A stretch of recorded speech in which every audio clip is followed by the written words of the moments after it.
জয় বাবা। ভীষণ ঠান্ডা এখানে আজকে। গোবর্ধন মথুরায় এসেছি আমাদের আশ্রমে। কিছুক্ষণ দেখালাম এখানকার দানঘাটের দৃশ্য। পবিত্র তীর্থস্থান, সারা ভারত কেন সারা বিশ্বের যেখানে কৃষ্ণ ভগবান লীলা করে গেছে। কৃষ্ণ ভগবান এই গোবর্ধন লীলা বিশ্ব প্রসিদ্ধ। এই গোবর্ধন পাহাড়ের চূড়া দেখালাম। প্রতিদিন শ্রদ্ধালু ভক্তরা এখানে সেই চূড়ায় গোবর্ধনজির মাথায় দুধ অর্পণ করছে, অর্থাৎ দুধ ঢালছে। আর এর নাম দানঘাটি। এই নামের পেছনে একটা প্রবাদ বা একটা কাহিনী প্রচলিত আছে, কেন এর নাম দানঘাটি হলো।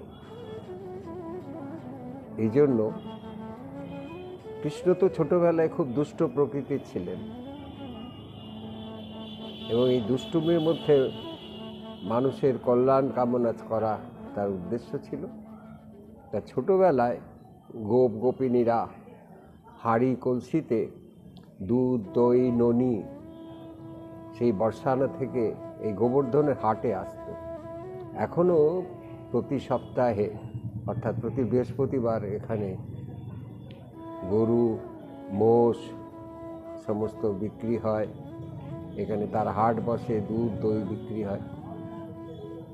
তা এখানে যখন গোপিনীরা যেত, কৃষ্ণ দূর থেকে ঢিল মেরে সেই হাঁড়ি কলসি ভেঙে দিতেন এবং দুধ, দই চুরি করে নিতেন। এটা একটা প্রবাদ আছে, আমরা সবাই জানি, শুনেছি। কিন্তু এর পেছনে কি রহস্য লুকিয়েছিল? যাই হোক, সেই গল্পটা শেষ করি। তখন গোপিনীরা একটা সিদ্ধান্ত নিল, একটা কৃষ্ণকে যদি আমরা নিজেরাই আগে থাকতে উপঢৌকন হিসেবে ননি, দুধ যে যার কিছু কিছু করে প্রদান করি, অর্থাৎ দান করি, তাহলে আমাদের হাঁড়ি কলসি আর ভাঙা পড়বে না। তাই হলো এবং সেই থেকে চলে আসছে যুগ যুগ ধরে এই দুধ অর্পণ। সেই গোবর্ধন পাহাড়ের সেই চূড়া যেটা অনাবৃত আপনারা দেখতে পেলেন, সেই অংশটা অবশ্য সকাল ছাড়া বাকি পরে এটা শৃঙ্গার করে ঢেকে দেওয়া হয়, সাজিয়ে রাখা হয়। চোখ, কান, মুখ সব দেখা যায়, করা যায়। এখন অনাবৃত দেখতে পেলেন, একটু আগে দেখালাম।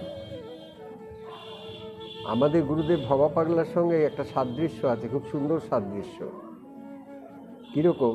তিনিও ছোটোবেলায় মায়েরা যখন কলসি নিয়ে পুকুরে জল আনতে যেতেন, তখন তিনি ঢিল ছুঁড়ে কলসিগুলো ভেঙে দিতেন।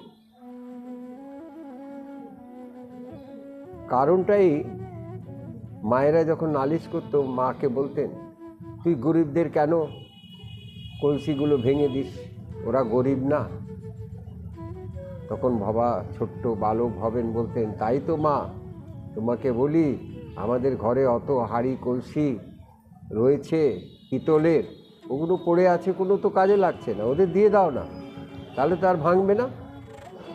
তা এই এক মহৎ উদ্দেশ্যে এবং শেষ পর্যন্ত মা তার কথায় রাজি হয়ে সেই গরিব মায়েদের পিতলের হাঁড়ি প্রদান করলেন। এইরকমই একটা সুন্দর উদ্দেশ্য থাকতো মহাপুরুষদের।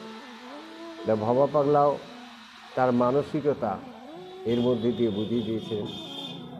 আজ এই পর্যন্ত এই অনাথাল আশ্রম থেকে বলছি, এটা আমার গুরু ঠাকুরদা 1915 সালে স্থাপন করে গেছেন, প্রায় 125 বছর হয়ে গেল।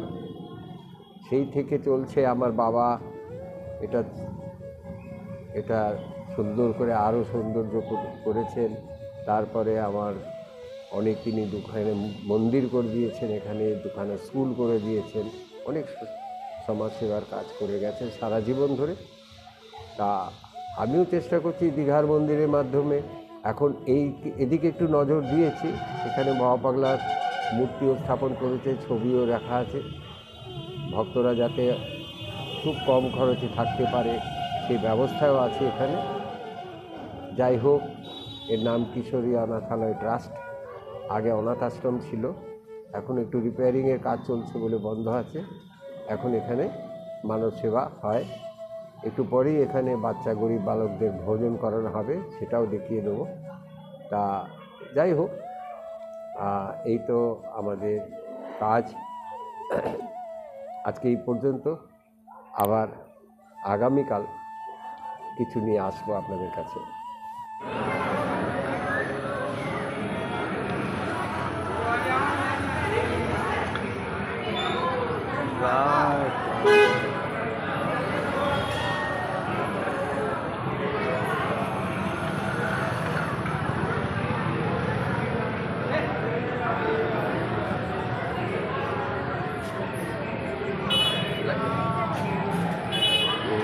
ये राज्य पर दूध चढ़ाया जा रहा है।